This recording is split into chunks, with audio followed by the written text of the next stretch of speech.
ai samudra teh laut anu lega. Alamun cek urang Sunda hate nu mana anu jadi jiwa anjeun, hate anu celik putih celak herang caang bulan 14 jalan gede sasapuan.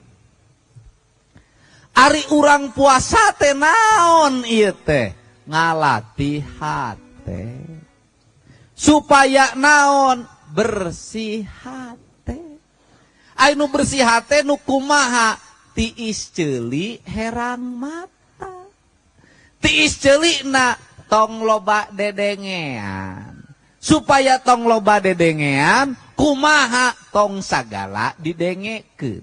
Supaya tong sagala didengekeun kumaha tungkulkeun eta panon anjeun kanu bacaeun. Naon bacaunana? Pituduh hirup. Naon pituduh hirup teh?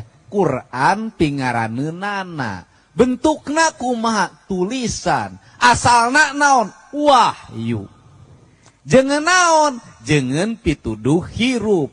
Ai jelema nu geus neuleuman Quran bakal kumaha?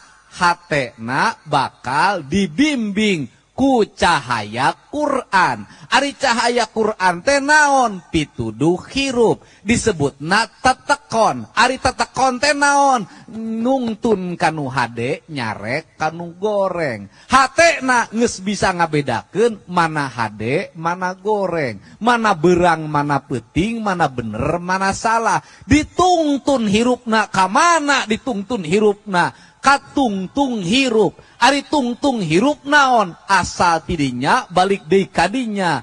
Alam padang poe panjang nagara tunjung sampurna. Ari alam padang naon? Alam anu lega teu aya wates wangena. Ai poe padang naon? Ari poe padang teh poe anu caang teu kabagian peuting.